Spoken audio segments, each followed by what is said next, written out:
This is our league, and this is your league.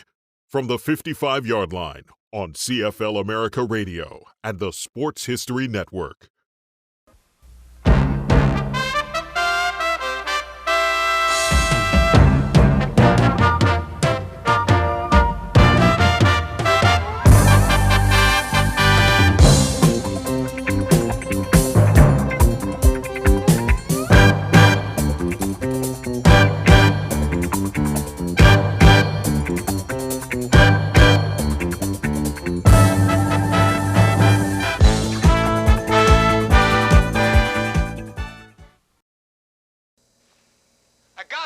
Early. Last Sunday I didn't get started until 12:30 and I got caught in that traffic. I had to park a half a mile from the stadium and I missed a kickoff. I'll see you after the game. Sunday.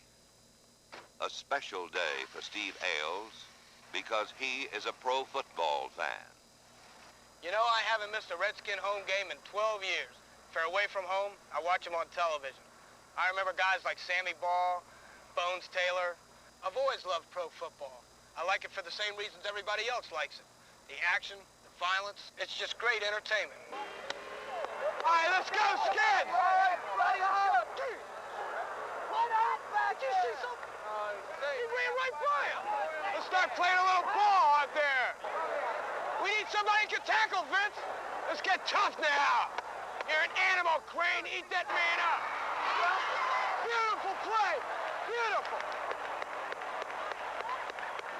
All right, Smith in the end zone. Smith going across. Oh, come on, ref!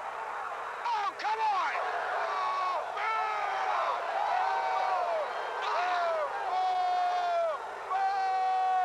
I don't believe it. Are you bum? That's nuts. He didn't do a damn thing. What the hell kind of a call is that? Ridiculous. Oh, good. We got 4 hot dogs. Mustard or ketchup?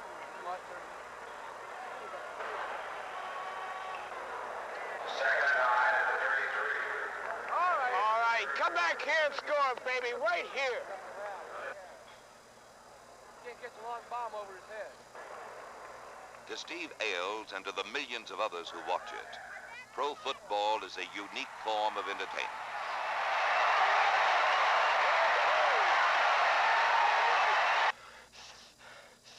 But to those who make their living from it, it is something more. The game is a challenge to the body, to the mind, to the spirit. Each man must face it in his own way. Take it in, offense! Take it in, baby! Come on, Bobby, hit somebody! Come on, let's go! Get on, go! Stick him! Finish him off! Ow! Come on, now, get him back! We gotta have it back! Make it go! Make it go! Go run, Hennessy! Take it in! 4-3 set.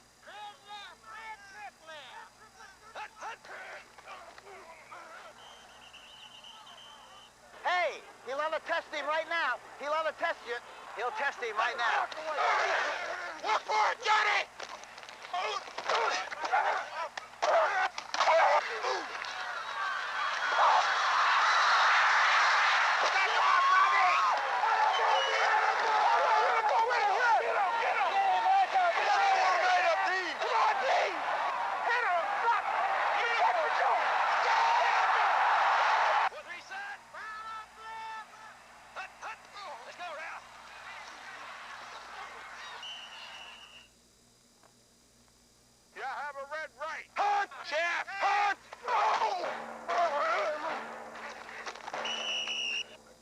In professional football is paid to win. I'm only going out there and doing my job with the tools that I have, and if people don't think it's pretty, that suits me just fine, as long as we win. Pro football is more than a game to Joe Cap. It is a demanding test for his stubborn will to win and a proving ground for his unique style. In an age of classic passers, he is the rock and roll of quarterbacks. His passes float like balloons, and sometimes he throws them with more hope than accuracy. When Cap can't pass, he runs. One of the writers in Minneapolis said, I look like Dagwood Bumstead trying to catch a bus, and that's how I feel sometimes. I'm trying to catch a bus.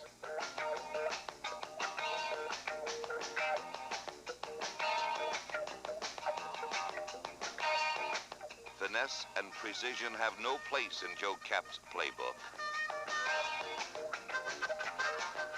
Each play is a new adventure.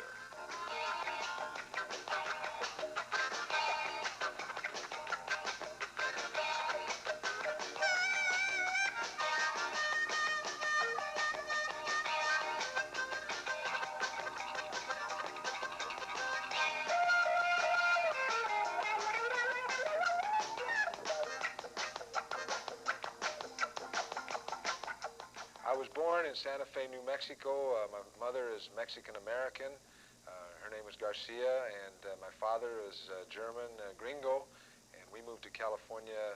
Cap played his college football at the University of California and then played 8 years in the Canadian Football League. In 1967, he was purchased by the Minnesota Vikings and arrived in Coach Bud Grant's training camp as a 29-year-old rookie wearing number 11. He won the starting job, but it often seemed that he was paid more for his durability than for his talent.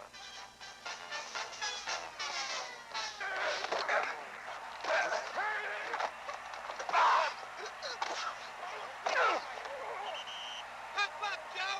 Try again!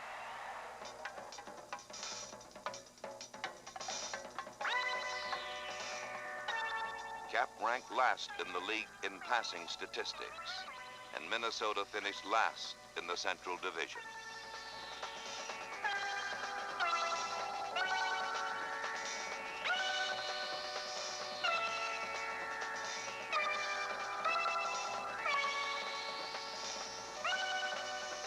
The season was so depressing that the Viking Stadium became known as Grant's Tomb.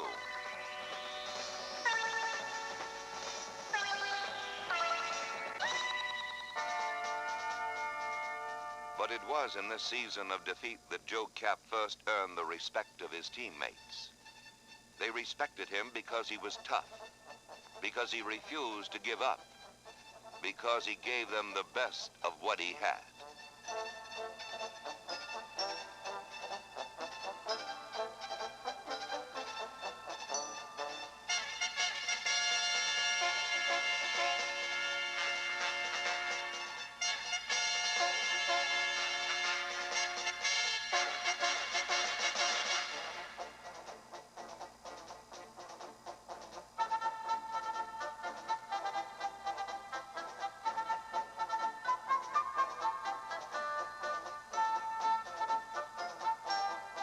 There was a fighting heart under the ribs of defeat.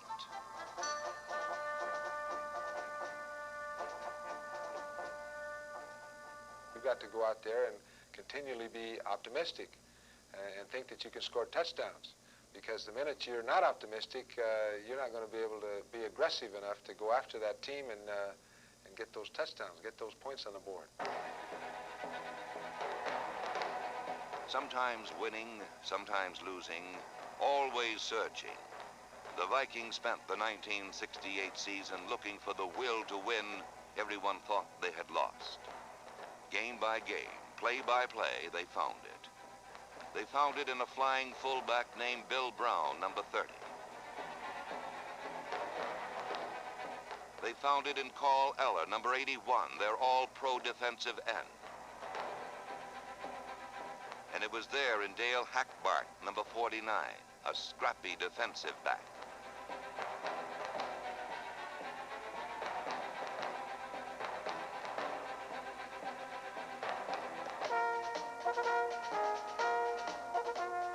But they found most of it in their quarterback, Joe Cap.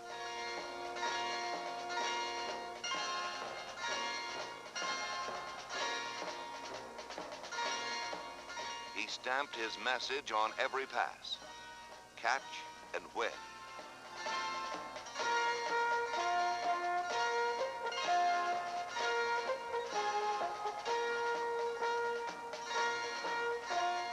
match and win.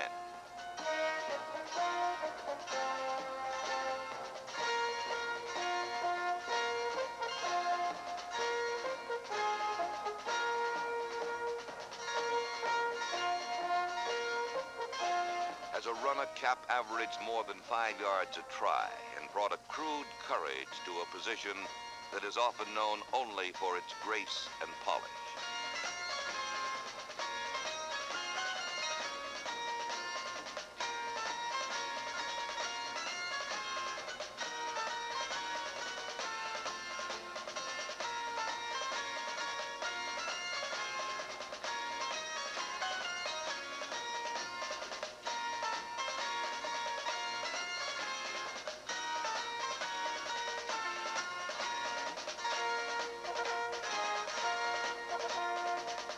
But more than a quarterback, Cap was a rallying point. His teammates drew strength from his leadership and took pride in his toughness. John Henderson, John. All right. Big John. All right, Have a little, have a little. Usually I find that I like to play with as much emotion as I can muster. I like to play charged up. Joe is a natural-born leader. He is physically tough, mentally tough. He's a fierce competitor. I like to take control of the game. When he takes the ball and instead of running out of bounds, run over people and sort of put them out of the game, all of a sudden people are beginning to realize his value to the Minnesota Vikings. Joe's just a rugged type individual, and we're just a rugged team. Did I jump today? I didn't notice. No, I believe those were scrambles. I didn't see anybody open, so I ran. He's more or less a throwback to the old single-wing tailback where he was relied upon to do everything. He had to run with the football, he had to pass it, he had to kick it. Quarterbacks are rated and evaluated, their performances evaluated as to whether they won or lost. You got to win. A lot of people say that Joe doesn't pass well or he can't run worth a darn, but Joe goes out there and wins. Joe doesn't really care whether he completes 2 passes or 20 as long as the Minnesota Vikings win. Everything must become secondary to the total goal, and that's the winning as a team. This team wants to win, and we were behind by 10, and it's about time to get going. Well, I don't know. I've teased him a little bit. I've been telling him that Joe Cap has soul, and I think this sums it up. Yahoo! One more game! Oh, yeah!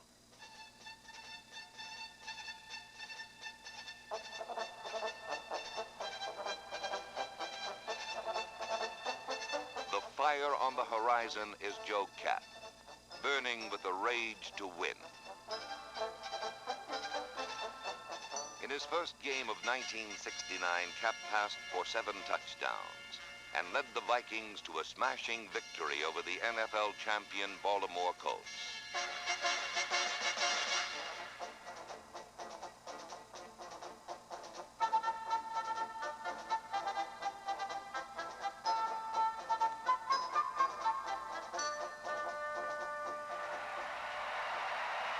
Joe Cap has just tied a National Football League record by passing for 7 touchdowns in a single game.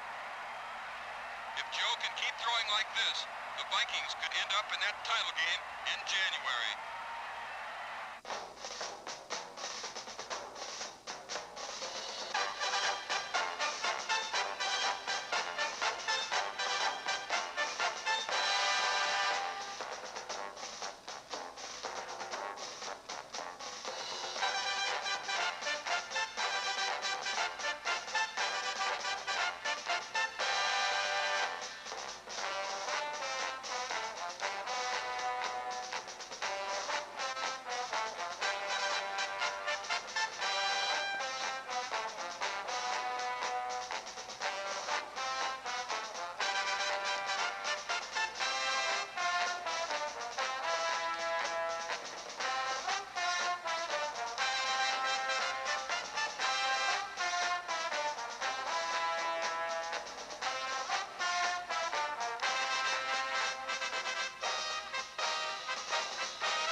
Driven by Cap and supported by a vicious defense, the Vikings won 12 straight games.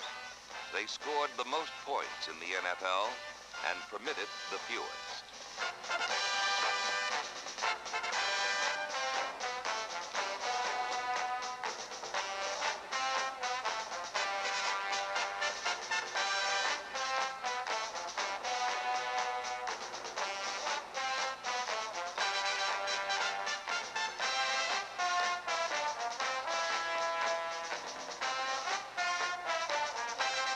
The voice of victory. Split right, 26 week. On 2, ready? Hey. 1, Set! 318! Hot! Hot!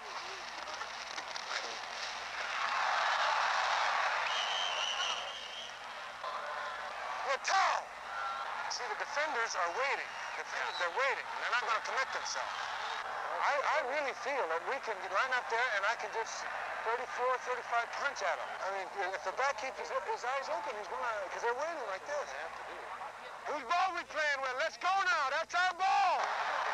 I'm going to run that 23 lead, but I'm not going to reverse. I'm going to open out on it. 318! Hot! Hot!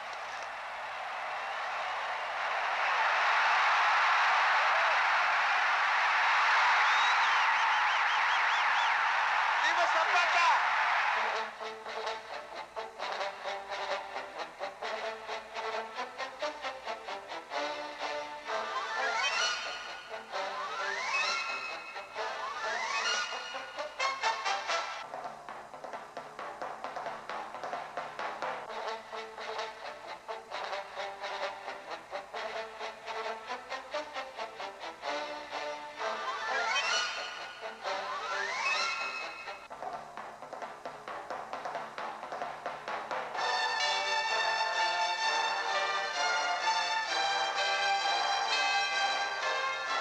Ladies and gentlemen, I would like to present this season's Most Valuable Viking Award to Joe Kapp.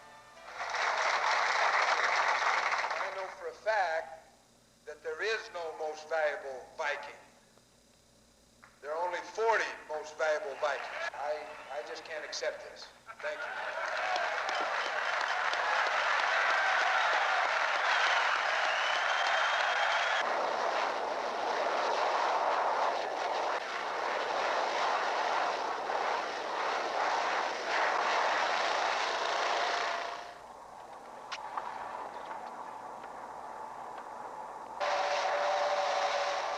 January 4th, 1970.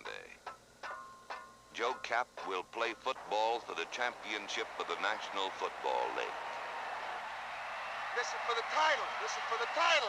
Let's get us a championship. Rocket Sox, 60 minutes. Split right. 81 divide, X, curl, and go. Hot! Hot!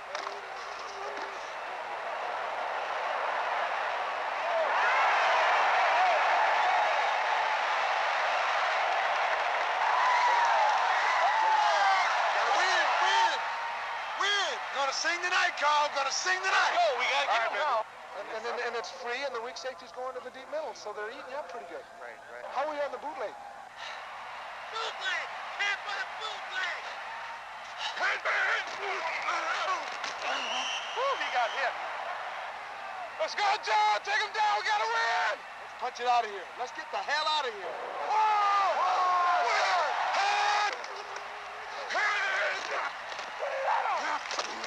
Rocket Sox.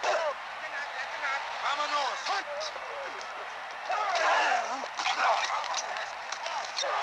Take it in there, baby. We go. Get it. Run, Joe. Take it in there, baby. Take it in there. Run. All right, Joe. Bring it in. All right, Houston. Way to stick it in there, Joe. Joe. Move that seat, Joe! They get in an over defense, we're going to exit. If they get in an under defense, we're going to punch it. Ozzie, you're going to the post.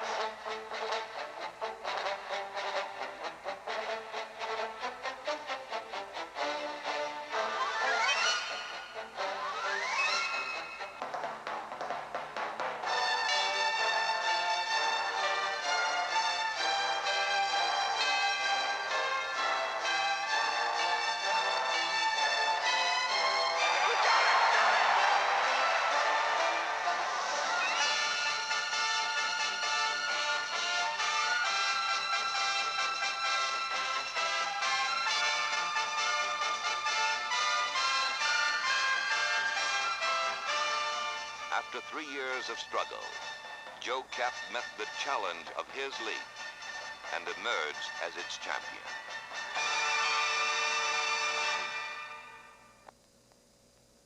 I love the game of football, and no matter what it is, it's not the money, it's not the fanfare, it's not the TV or people or anything else. My thing, let's say, is playing football.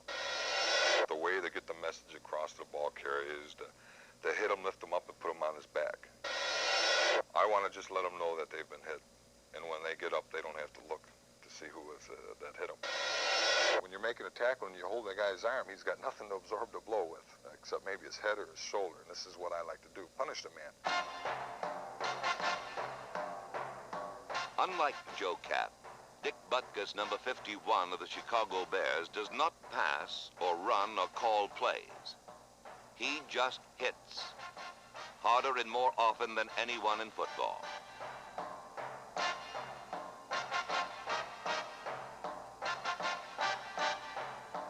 Dick Butkus is a middle linebacker, trained for nothing else but these coming moments of body contact.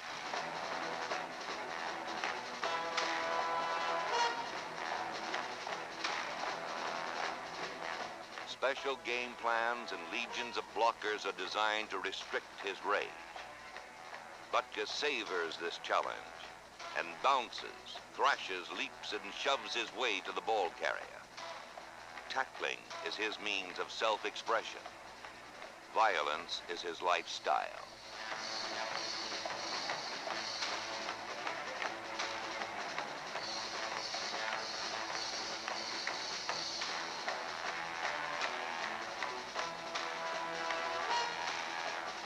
Pro football is more than a game to Dick Butkus.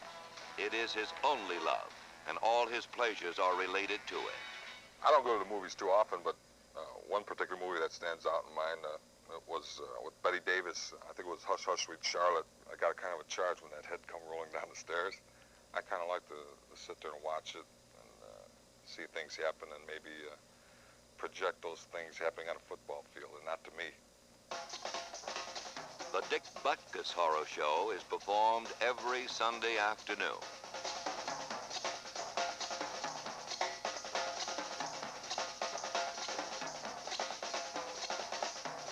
King Kong is alive and well, and wearing number 51 for the Chicago Bears.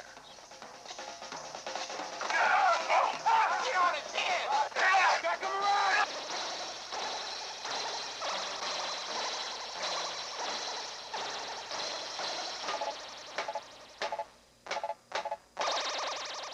Been thrown out of a game once. A big fight emerged and everybody was swinging. The official came running in and said, Butkus out. I was wondering, well, you know, what happened. He told Coach Stewart, he says, Butkus is out of the game. He bit my finger. I said, if I did bite your finger, I'd have blood on my shirt, and I don't have any. Butkus has made a science of mayhem. And on the rare moments that he has a football in his hands, he runs with the same belligerence with which he tackles.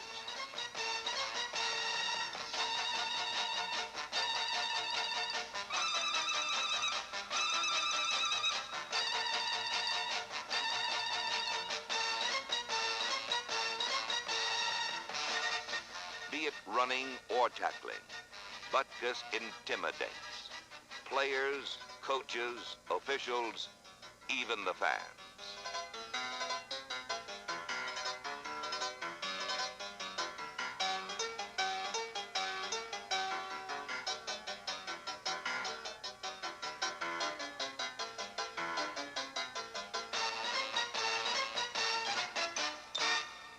I think being mean is a way to get yourself excited. It's almost like being mad. It's like hating a fella. I make up things. Maybe if he's smiling, I'll make up a thing, imaginary thing that, hey, this cat's, he's laughing at me. When the game gets going, I'm going to get this guy. Embarrass him, intimidate him. When you see the guy trying to get up and he's wobbling a little bit, maybe his helmet's, turned, and that's a linebacker's delight. You're not going to end up hurting me. It's going to be you. You're going to be punished. So you better get ready today. Get ready for Dick Butkus, football's doomsday machine, a special kind of man who turns ball carriers into blood and flesh tackling dummies. get ready. Ready to be hit, crushed, squeezed, and mashed into curious shapes.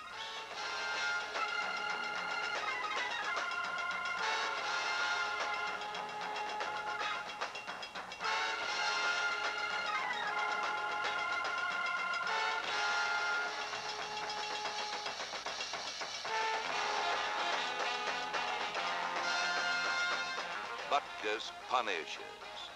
His tackles are scalpels, slicing down runners hard but clean. I don't really try to hurt them to disable them. I like to just hit them and make them bounce off the ground and don't have anything there but the ground and him hitting with me on top of him. The Chicago Bears defense has historically gained the just reputation for toughness.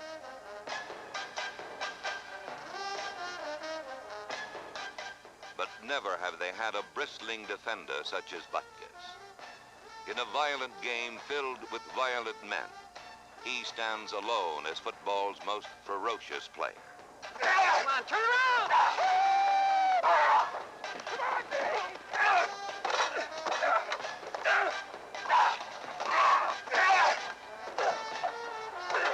get that ball back!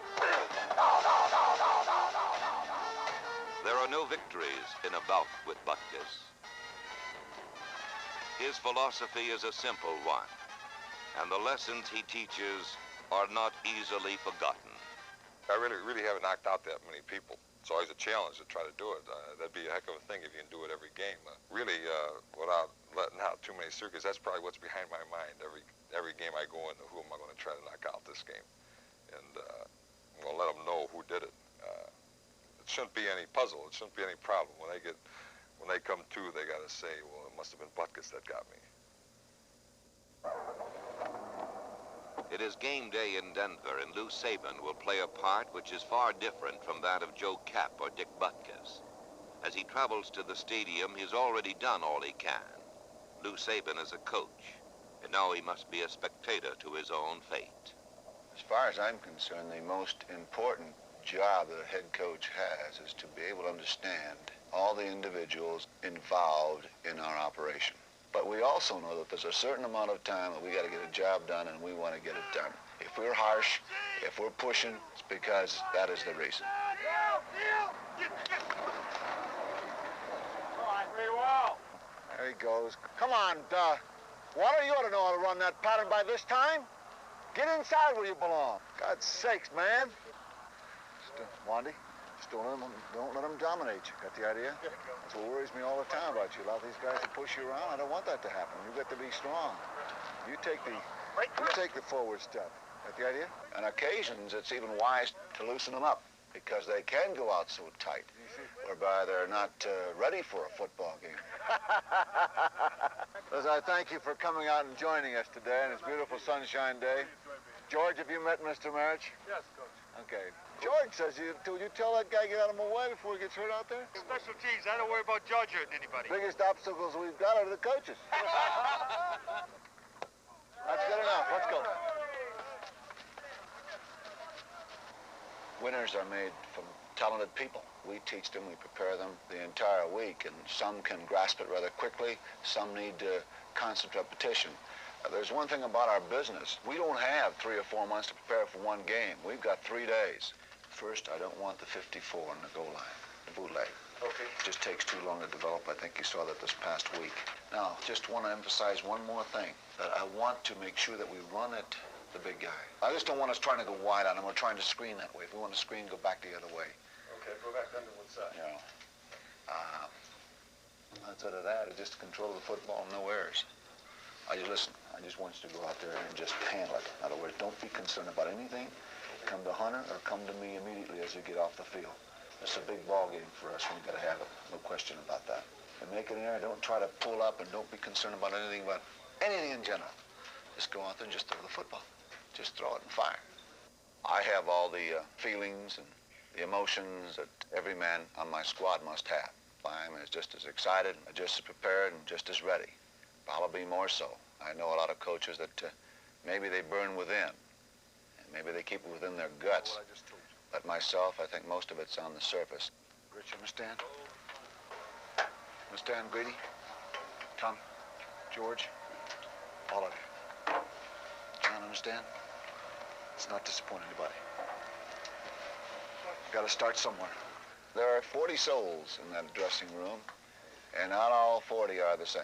You've got about 20 or 30 minutes before that ball game to accept it as a challenge and go get them. Just a couple of things I want you to remember before we go into this ball game. There comes a time when you gain the respect of the people you play against, the people within the league. The last 3 or 4 weeks, they've talked about the Broncos as one of the teams of the future. So just remember one thing, that you are on your way to be a winner. That what they say about us is a fact. Now, they're not saying these things because they're just talking. Because it shows. So let's not disappoint anybody today. But above all, remember what they're saying. I like it.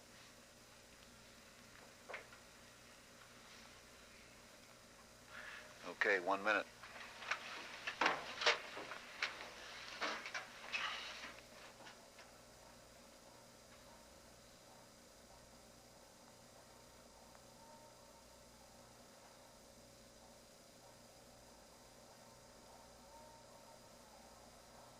Starting at quarterback, number 13 from Florida State, Steve Hemsey. And Coach Lou Saban and the remainder of the Broncos squad. You take these men, you prepare them for the entire week. You hope when the whistle blows, they're ready. There's nothing phony about our business. Either you do it or you don't do it. Stay tough, stay tough. It's going to work, just watch me. We really understand we go on stage at 2 o'clock on Sunday afternoon. This is football. It is one of the greatest shows in America today. Let's go! Do one job! It's your ball game today. Your ball game today. Let's go! Wanda, get in there. 5 left, 49. First down. Going 48 goal line. Hurry up. Yes! Come back with a 58 quickly. Hurry. Frank, Quail, come. Give me a 46 pass. Hurry up. Get in there, Wanda. Hurry up. Double turn. Double turn. Hurry up on the ball. On the ball. 52s. On the ball. On the ball. Hurry. Hurry. Hurry. Big play. Big play. Defense, Steve. Big play. Strong pass. Strong side. Big one. First down. Watch the drop. Come on, Steve. Big one.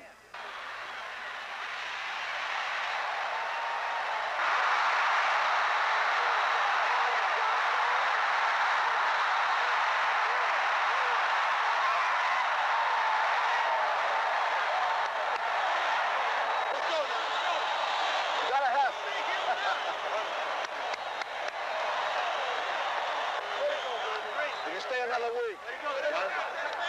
Bye, Steve. 6 and up. That was a 6 and up. It was a 6 and up? I called 6 and up. That's a hell of a catch you made, too. A quick, commanding lead is the coach's utopia. Momentum is with him now, and he must seek the means to maintain Go it. get him now. Go get him. Shut him out. Watch. Just watch me. Just be ready. Just watch. Just watch me. Tell Steve to look at me.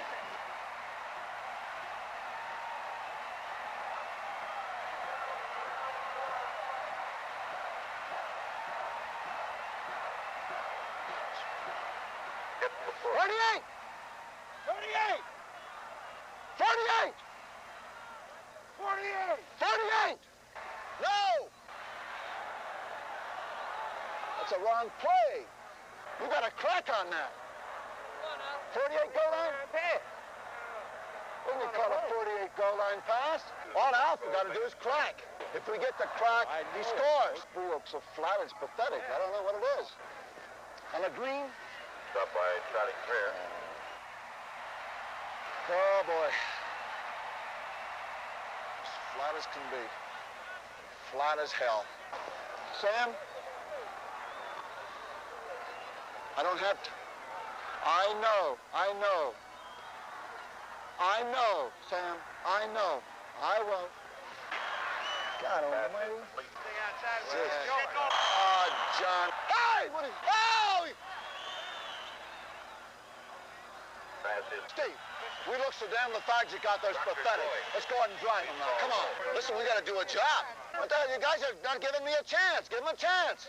We can't afford that. One time you and one time Mike. Hey, Frankie, keep your eyes open. George, you guys got to give me some help. Bobby, come on now. Come on, defense. Come on now, Chipper. Come on, John. Come on, come on, come on, come on.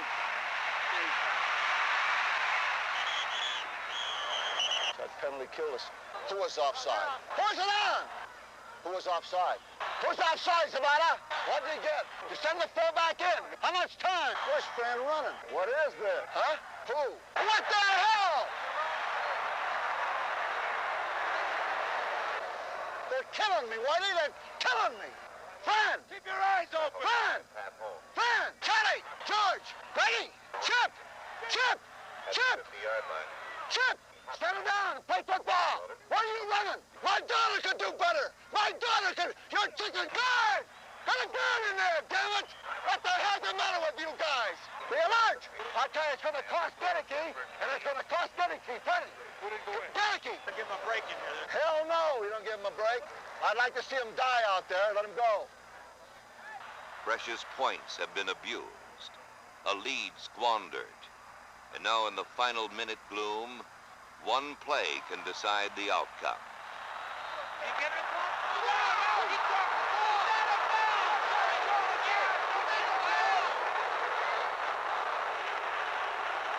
Impossible, impossible, impossible. Ball at the 13-yard line. Impossible. Impossible to believe.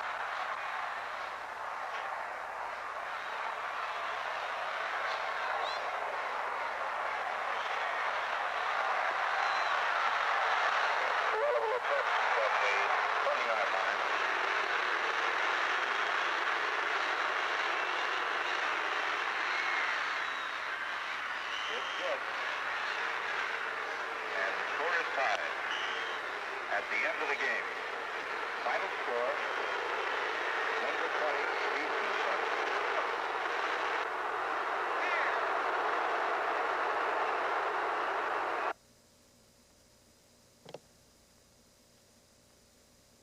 It's a freak. That's about it.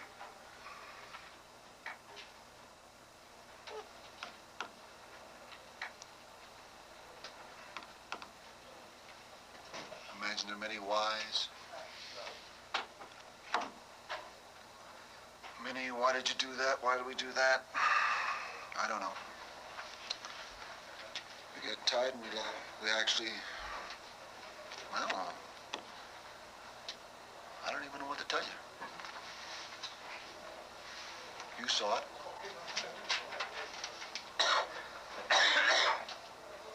If I had an answer, I'd give you one, but I don't have one.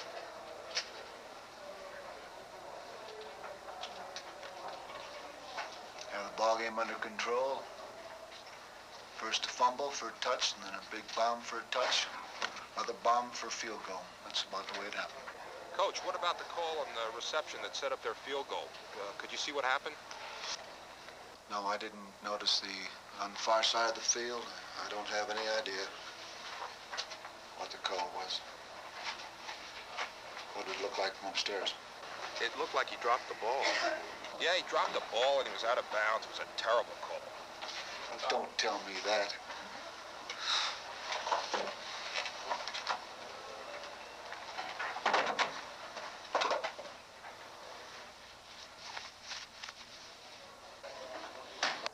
It's been more than a game to Lou Saban.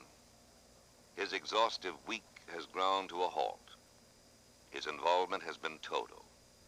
Now he is empty. Tomorrow, he will start again. Well, I know when I walk off the field after the ball game, I know that there is going to be this hurt inside with the realization that it's my last ball game. It's the last time I'll be in the green and gold of the Green Bay Packers. It's the last time that I'll walk on Lambeau Field as a football player. Willie Davis, the night before his last football game. As I take the field for the last time, that's going to be the one thing in my mind. It's going to probably bother me most is the fact that, boy, you'll never come this way again, exactly, as a football player. And it's been great. This is the last game for Willie Davis. Let's hear it for number 87, his last game for the Green Bay Packers.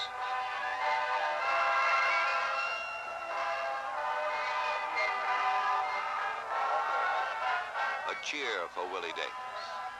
Not for things now and to come, but for things past and done. You know, it's really hard to believe this is the last game. I know. You know? It's just like you're standing here waiting for this season to end to start another one. It seemed like to me it hadn't been long since we started, you know it? 13 years ago, and a lot of huddles and a lot of good times, isn't it, Willie? People you meet, man. That's right. And people you play with, people you're involved with, really have made it a wonderful experience.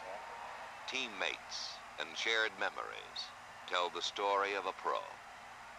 Willie epitomized the type of ball player that we had here in the years that we were winning. I've never known a man to have more pride. I feel very privileged to have played with him the years that we did. I would say I would remember him first as just a beautiful man. Everything was right in place. Well, Willie came up the hard way from a small Negro college in the South, and he got paid very little in the beginning. When you talk of bonuses today, they were almost non-existent when I came into the league. And in fact, I played my first year in the league for $6,500, and really I was kind of happy just to have a chance to play. I can remember the Brown scout telling me, well, boy, this is the offer. If you don't want it, we'll get a football player better. So basically my whole career since then has been proving a point. It's proving that I can play football with guys who came from bigger colleges.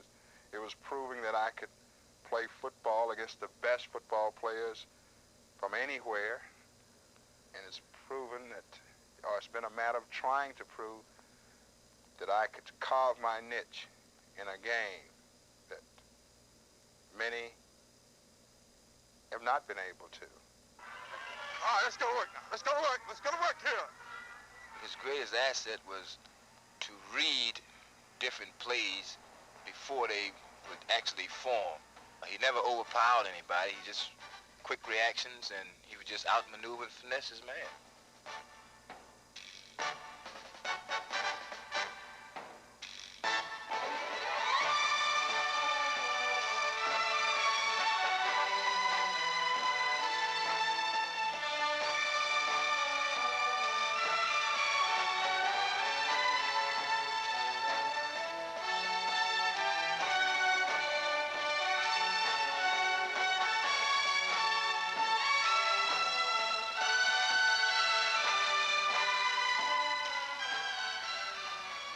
I would like to be remembered in Green Bay as a guy who gave his all.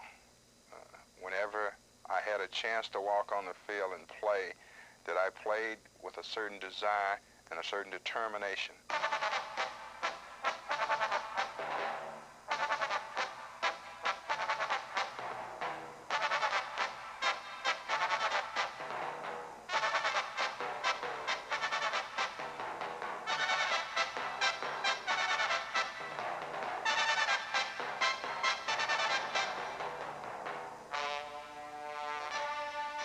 Willie was probably the first of the really great defensive linemen. Here was this great football player that was also a very sensitive human being that could sit down after a ball game and describe the action and the whys, the wherefores like a college professor. We had a nickname for Willie Davis. Well, we called him Dr. Feelgood for years. He's always saying, I feel good, whether he does or not. Just looking at him, you know, he had a big smile, and he has a big smile for everyone at all times. Willie always was the type of guy that could lift the team up. Willie had great leadership ability. Willie Davis really can't be singled out as either a leader on the field or off the field. He's a leader totally as a person, and he's one of the driving forces in our championship years.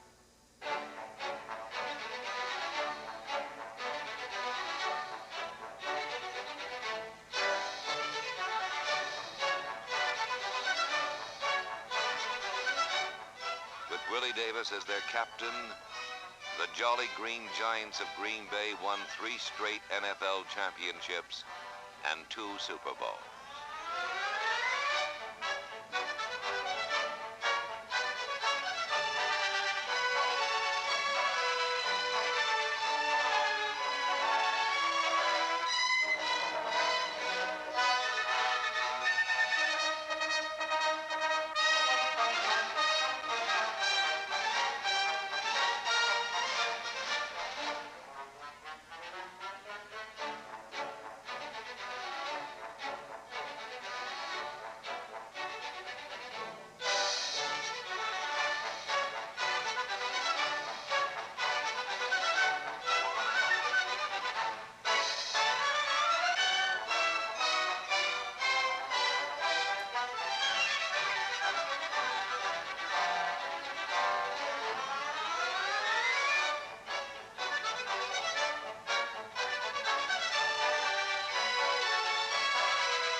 I could have retired 2 years ago, it's true, and been a part of a team that had won 3 consecutive world championships. But I think that it's real important that you learn all the lessons in football. I think maybe it's good in some way that I learned that all about football is not being a champion. It is being an also-run. I would not deny that today I'm not the ball player that maybe I was 5, 6, 7 years ago.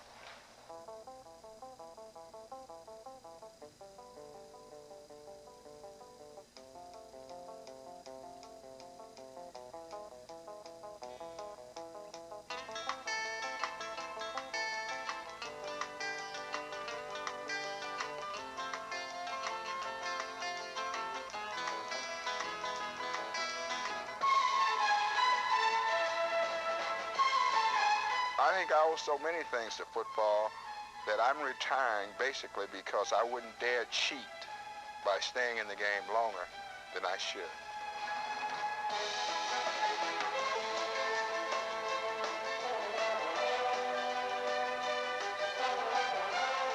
I don't think any of us want to see Willie leave. I don't think Willie wants to leave, but time marches on and gets us all someday.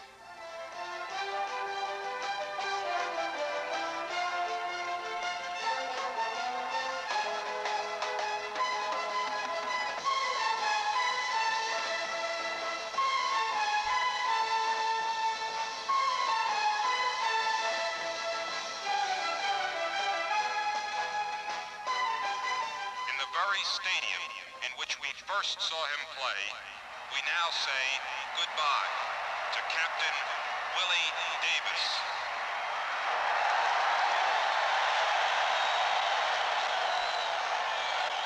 I'd just like to say that it's been a great time for me the last 10 years playing here for the Green Bay Packers. I'm truly indebted to my teammates, the Packer organization, but most of all to you, the fans. I would just like to say it's been more than a game. It's been a way of life. Thank you.